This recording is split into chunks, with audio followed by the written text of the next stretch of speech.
Today we will study about refractions at a spherical surface separating the two media. तो दो media के द्वारा जो है स्फेरिकल सरफेस में रिफ्रैक्शन किस प्रकार से होता है वो हम जानेंगे। तो कोई स्फेरिकल सरफेस है, इस तरह से ये फिगर हम सभी ड्रॉन करेंगे। पहले ये जो है स्फेरिकल सरफेस बनाएंगे, इस तरह से स्फेरिकल सरफेस बनाना है। ये हो गया स्फेरिकल सरफेस। और यहाँ से हम सभी एक प्रिंसिपल एक्सिस ड्रॉन करेंगे। इस तरह प्रिंसिपल एक्सिस हो गया। और ये जो है सरफेस जो है उसको हम लोग एन एम से नाम देते हैं। ये पॉइंट हो गया एन और ये पॉइंट हो गया एम। इस तरह से आगे इसमें से यहाँ पर जो है दो मीडिया है, इसका refractive index this is n1 and this medium of refractive index this is n2। और यहाँ पर here is an object this is O and this ray is incident ray. Incident ray हो गया। यहाँ से हम सभी एक नॉर्मल को ड्रॉन करेंगे। नॉर्मल को ड्रॉन कर रहे हैं इस तरह से, ये नॉर्मल को ड्रॉन करेंगे। और यह है जो प्रिंसिपल एक्सिस पर जो इंटरसेक्ट करता है, this point is centre of curvature या फिर रेडियस ऑफ कर्वेचर।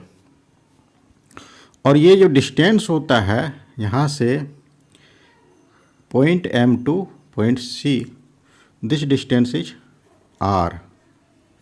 इसको हम सभी R से डिनोट करेंगे।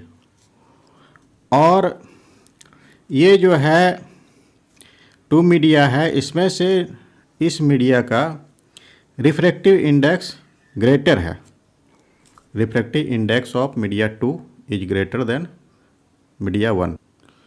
Refractive index of media 2 N2 is greater than N1। तो इसका अर्थ क्या होता है कि ये हो गया दिस इज इंसिडेंट रे। और ये जो है एक रे जो कि प्रिंसिपल एक्सिस से होकर के it is perpendicular on refracting surface. तो दो जो रे which are perpendicular incident does not bending and और ये जो है बिना रिफ्लेक्टेड होते हुए ये जो है बाहर निकल जाता है इस तरह से। इसमें किसी भी प्रकार का बेंड नहीं होता। तो हम सभी ये जानते हैं कि when the light are incident from rare medium to denser medium it bend toward the normal. तो लाइट जो है इसको ऐसे जाना चाहिए, लेकिन ये मुड़ जाता है। अब मुड़ करके इस तरह से प्रिंसिपल एक्सिस पर इंटरसेक्ट करता है, वो पॉइंट I पर इंटरसेक्ट करता है। तो यहाँ पर this is image formation of image here and this distance is V। इसको हम सभी इमेज डिस्टेंस कहते हैं। और यहाँ पर कोई ऑब्जेक्ट है, इस डिस्टेंस को ऑब्जेक्ट डिस्टेंस U से डिनोट किया जाता है। इस तरह से होता है। तो ये है। तो हम सभी देखें, और ये जो सरफेस जो होता है, ये सरफेस कॉन्वेक्स सरफेस कहलाता है। कॉन्वेक्स सरफेस, ठीक है। और इमेज इसमें से रियल इमेज फॉर्म्ड होता है। Real image formed, real image formed, ये हो गया। तो हम सभी देखें कोई भी ऑब्जेक्ट है उसका इमेज, फाइनल इमेज आई पर फॉर्म्ड होता है, और एन से जो है एक परपेंडिकुलर ड्रॉन करेंगे प्रिंसिपल एक्सिस पर, इस तरह से परपेंडिकुलर। और ये जो पॉइंट जो होता है वो M, this point is very close to M, so we can write N M. तो इसमें से क्या लिखना है कि किस प्रकार से फॉर्मेशन ऑफ इमेज हो रहा है। तो formation of image I of an object O on the principal axis of the spherical surface with center of curvature C, ठीक है, centre of curvature C and radius of curvature is R, इसका distance R हो गया।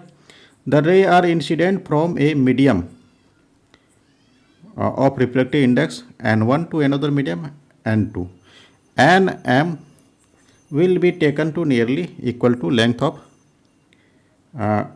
of perpendicular from N on principal axis। तो इस तरह से हो गया। तो इसमें से लिखना आगे, ये जो एंगल जो फॉर्म्ड हो रहा है यहाँ पर, एक एंगल ये हो गया, एक एंगल ये हो गया, ठीक है, और एक एंगल ये हो गया, और यहीं पर जो है एक एंगल हम सभी जानते हैं, the angle between incident ray and normal are angle of incident, this angle is I, and angle between refracted ray and normal, this is angle of refraction, इसको R से डिनोट करेंगे हम सभी। तो यहाँ पर इसको सॉल्व करना है, तो यहाँ पर लिखेंगे हम सभी क्या है, we have small angle,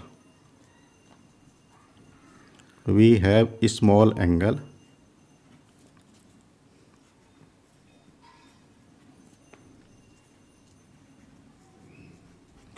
small angle. तो स्मॉल एंगल है तो हम सभी लिखना है NOM, 10 NOM। तो टेन थीटा इक्वल टू होता है परपेंडिकुलर बाय बेस, तो NM बाय OM। तो यहाँ पर 10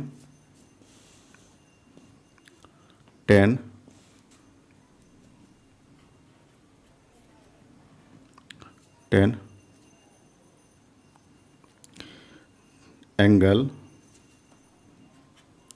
NOM, तो ये होता है NM बाय OM। इस तरह से एंगल को निकालना है। अगला जो एंगल है वो हम सभी NCM, 10 एंगल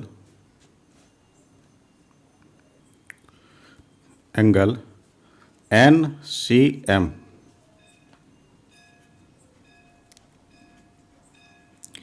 ये एंगल क्या हो जाएगा, दिस ट्रायंगल NCM, तो perpendicular, this is perpendicular NM and CM, NM by CM, ये हो गया।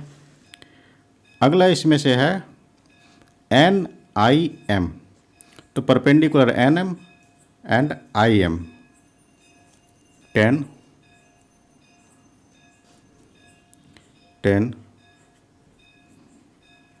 एंगल NIM, ये हो जाता है NM बाय IM, इस तरह से हो गया। तो आगे जो है हम सभी ये जानते हैं ट्रायंगल में interior angle is sum of two opposite interior angle, exterior angle of triangle क्या होता है आगे, exterior angle, exterior angle of triangle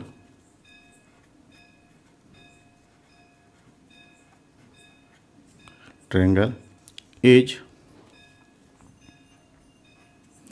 equal to sum of opposite two interior angle।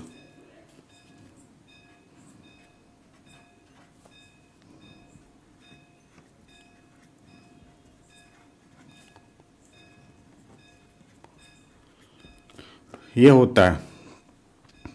तो यहाँ पर हम सभी इस ट्रायंगल में angle I, this is angle of incident and angle of refraction को ऑब्टेन करना है। ठीक है, angle of incident, this is angle of incident.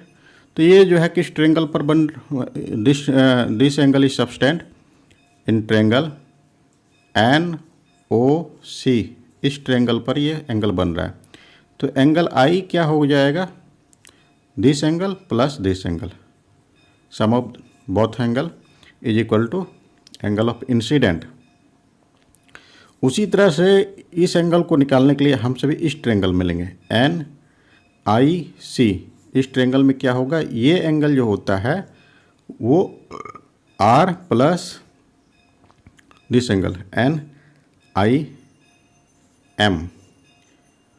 तो इस तरह से दोनों एंगल को, एंगल आई और angle R, angle of incident and angle of refraction को ऑब्टेन करना है। तो सबसे पहले एंगल आई इक्वल टू क्या हो गया, NOM प्लस NCM।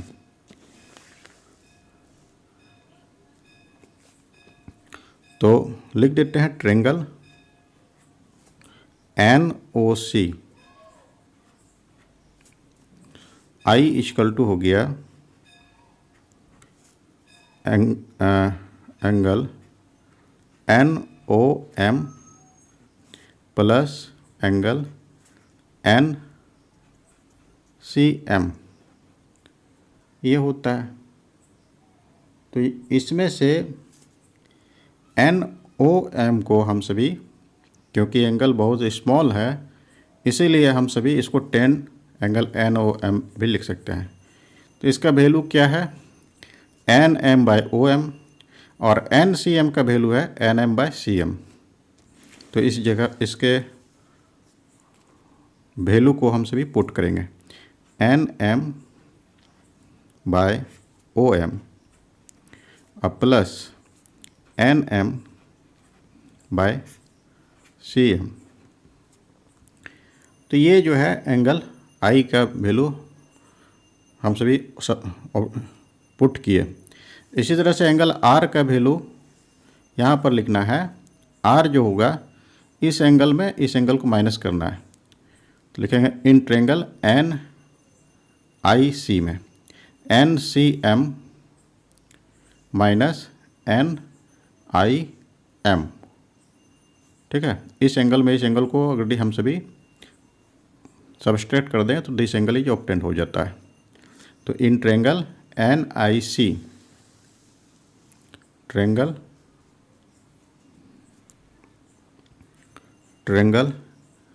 NIC, तो R इक्वल टू हो गया angle NCM।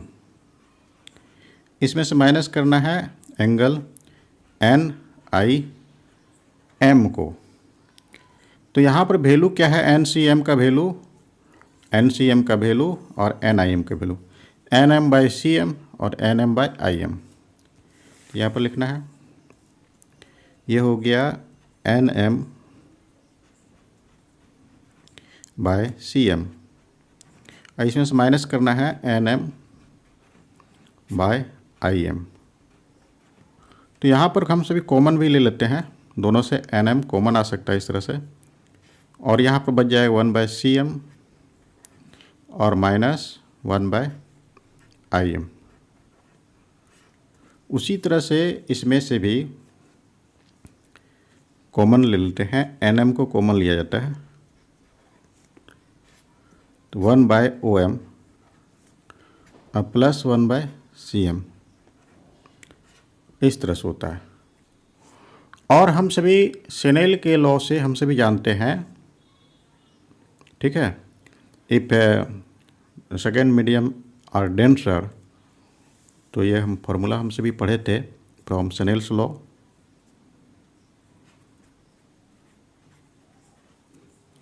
From Snell's law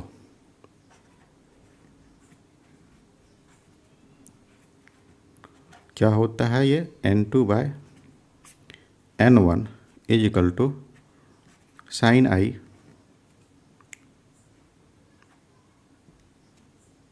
by sine R, ये होता है फॉर्मूला। तो इसको हम सभी साइन I को ओनली I भी लिख सकते हैं और ये R भी लिखाएगा इस तरह से। तो ये क्या हो जाएगा, सॉल्व करने पर N2R या फिर N1I is equal to N2R हो गया। तो अब क्या करना है, इसमें से दोनों वैल्यू को पुट कर देना है, I और R का वैल्यू का। तो N1 और I का वैल्यू इसमें से है क्या है, 1/OM अब प्लस 1/CM इस तरह से, और यहाँ पर NM भी लिखना है इस तरह से। आगे जो है इसमें से N2 हो गया और R का वैल्यू इसमें से NM बाय नहीं, ये 1/CM अब माइनस हो गया 1/IM, और NM दोनों से कॉमन हम सभी लिए थे, तो ये NM और ये NM कैंसिल हो जाता है। तो बचता क्या है, N1, ये N1, ये कैंसिल और ये कैंसिल, बच गया क्या, N1/OM।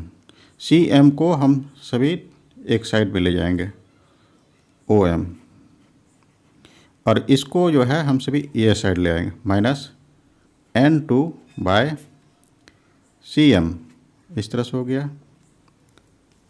आगे जो है तो इस तरह से हो जाएगा, IM को इधर ले आएंगे तो ये प्लस हो जाएगा, इज इक्वल टू हो गया N2/CM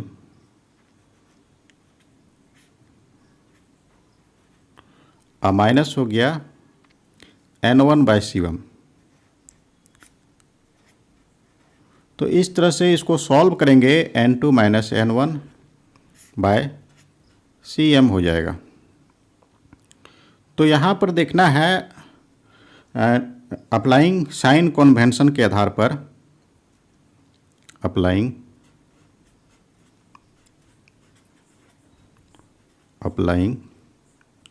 sign convention,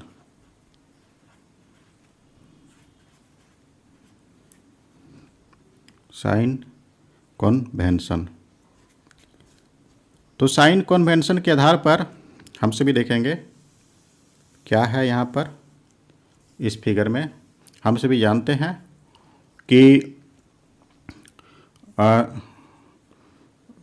the sine which are in the directions of incident ray are negative हो जाता है। इंसिडेंट रे के डायरेक्शन में जो डिस्टेंस होता है वो पॉजिटिव होता है, और उसके अपोजिट में जो डायरेक्शन होता है वो नेगेटिव हो जाता है। तो यहाँ से हम सभी इस पॉइंट से हम लोग देखते हैं। तो यहाँ से जैसे कि ये जो डिस्टेंस हो जाएगा, this is IM, this is positive, ठीक है, और ये जो होता है OM, ये नेगेटिव हो जाता है। तो इसी के आधार पर हम सब लिखेंगे OM को, ये जो हो जाएगा -U और आई एम ये हो जाएगा माइनस भी and C M this is minus R. तो यहाँ पर ओ एम इसको हम सभी ओ एम इजकल टू हो गया minus U and I am this is image distance I am ये हो जाएगा प्लस भी एंड सी एम ये हो जाएगा प्लस आर। इस तरह से तो यहाँ पर हम सभी वैल्यू को रखेंगे। Put the value O M equal to minus U, I M equal to plus B and C M equal to plus R. तो यहाँ पर जो है n1 बाय ये हो गया minus U and plus n2 by ये प्लस भी हो जाएगा is equal to n2 minus n1 और सी एम जो है वो होता है आर।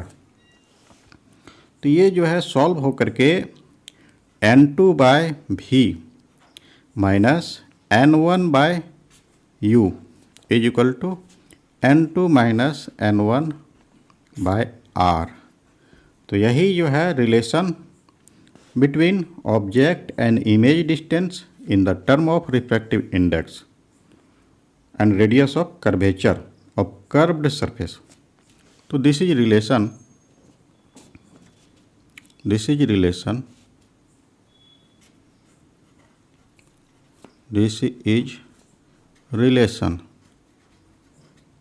क्या है relation between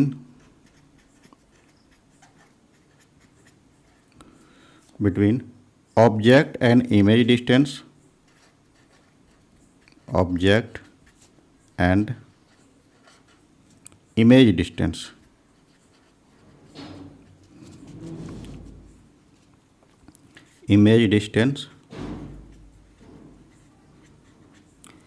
image distance in term of refractive index, in term of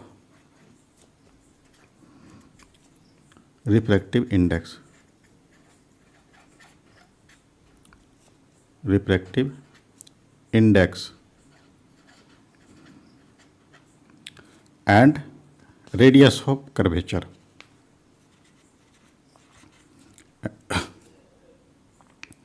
Radius of curvature.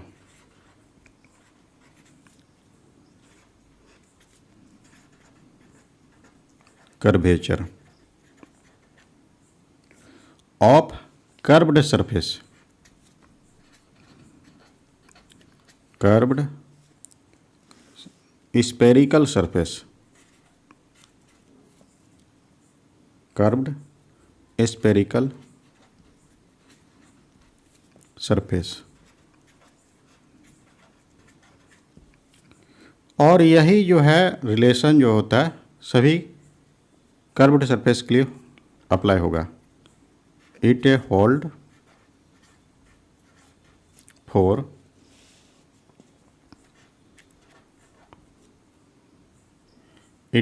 For any curved surface.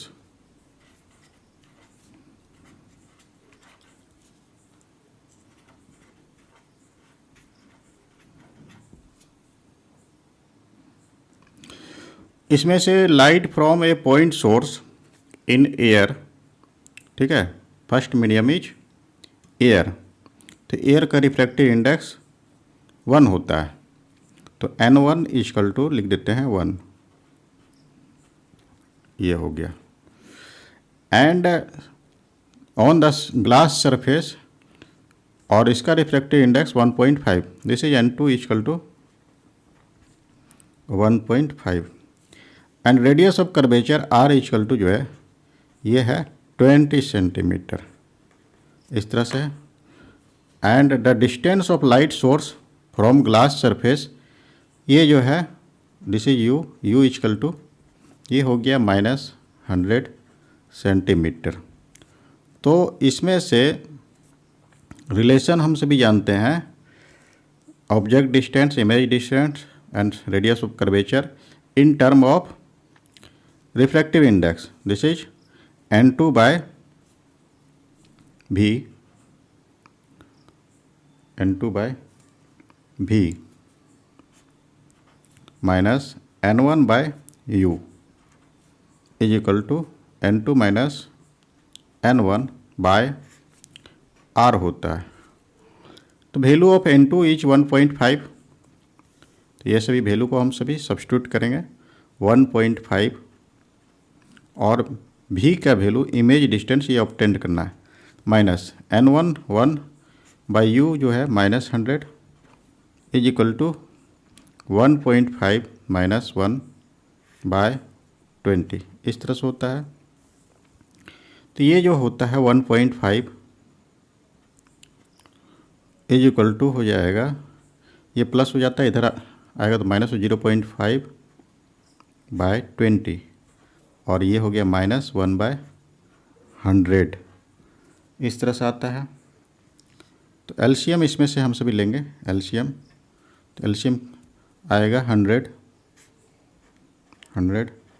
तो ये हो गया 2.5 और -1 तो ये हो जाएगा 0.5 bye 100.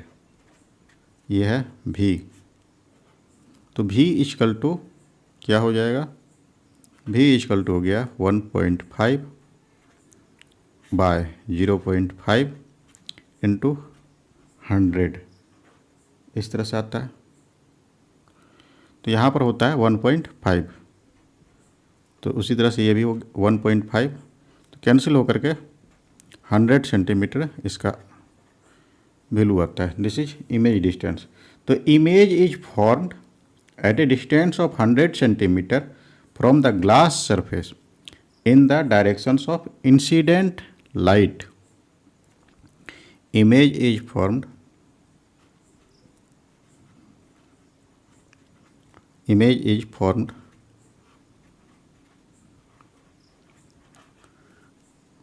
at a distance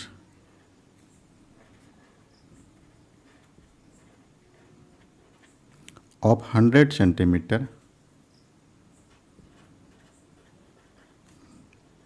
from the glass surface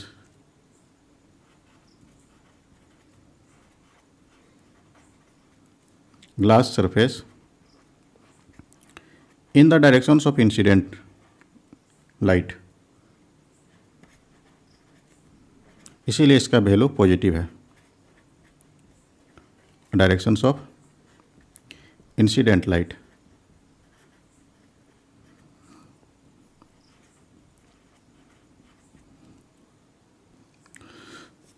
हम सभी पढ़ रहे हैं refractions at a spherical surface separating two media. ये हम सभी पढ़ रहे हैं.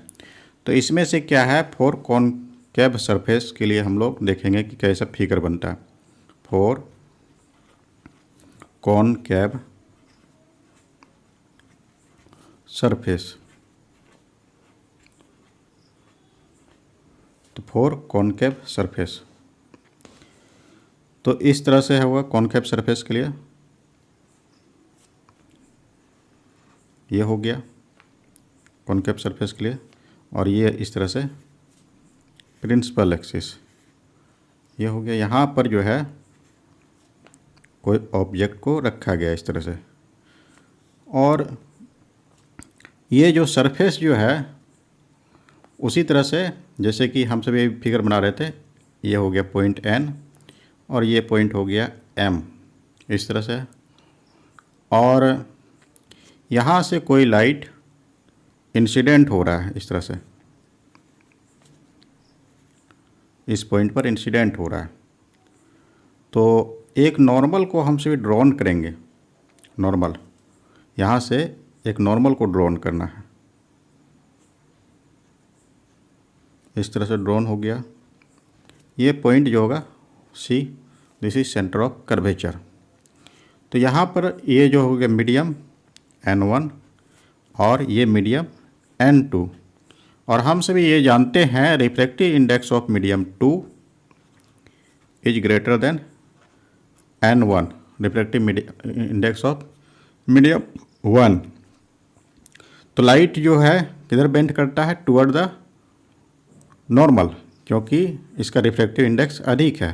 तो ये लाइट ऐसे जा रहा था, इसको जाना चाहिए ऐसे, ठीक है, लेकिन ये मुड़ गया, ऐसे मुड़ करके इस डायरेक्शन में जाने लगा। इस पॉइंट को एन नाम दिए हैं, ये हो गया। तो यहाँ पर जैसे कि हम सभी जानते हैं कि angle subtend between incident ray and normal, तो ये जो एंगल जो होता है दिस इज एंगल ऑफ आई, इसको हम लोग एंगल ऑफ इंसिडेंट कहेंगे। अब जो है इस लाइट को जो है, ये जो रिफ्रैक्टेड रे हो गया, रिफ्रैक्टेड रे को हम सभी पीछे की ओर बढ़ाएंगे, आगे फॉरवर्ड करेंगे इस तरह से। तो यहाँ पर इमेज का फॉर्मेशन होगा, this is point is formation of image.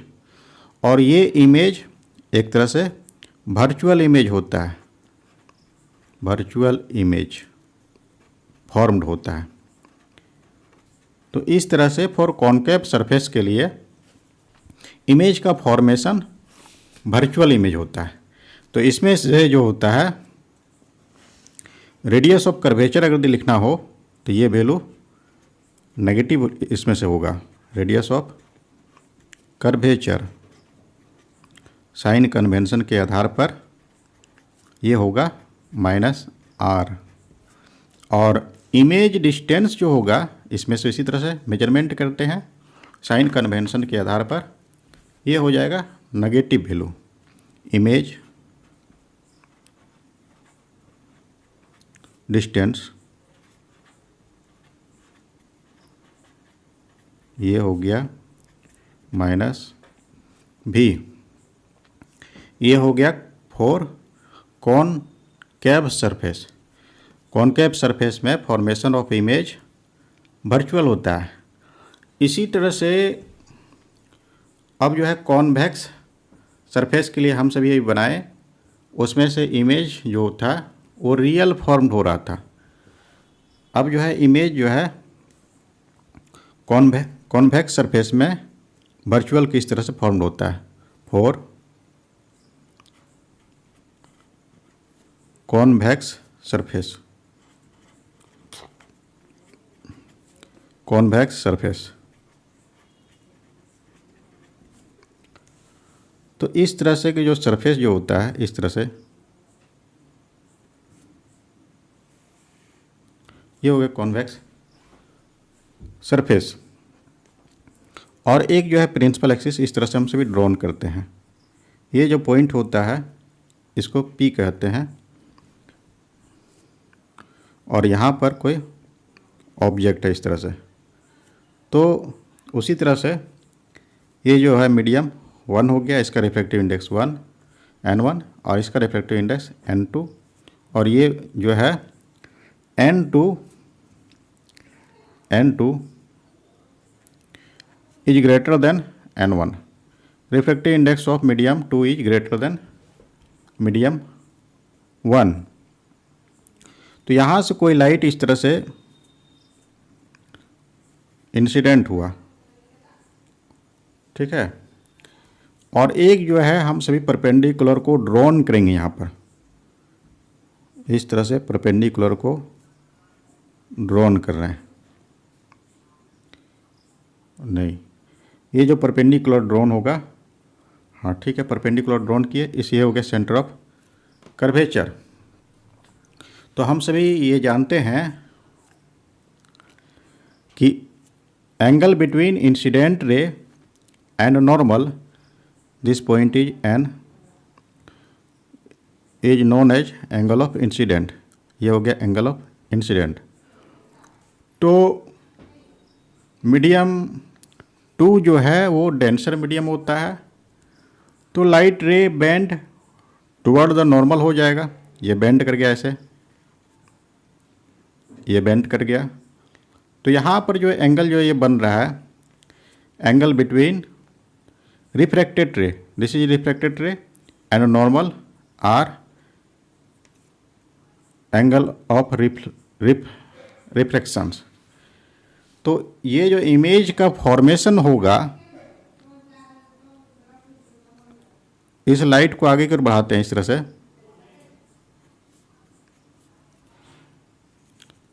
तो इमेज का फॉर्मेशन यहाँ पर बन रहा है, फॉर्मेशन ऑफ इमेज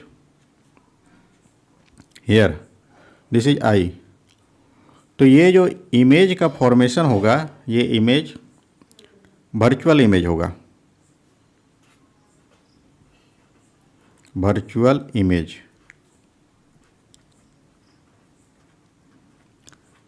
ठीक है, तो इस कंडीशन में क्या होता है, रेडियस ऑफ कर्वेचर को हम सभी पॉजिटिव ही लेंगे। Radius of curvature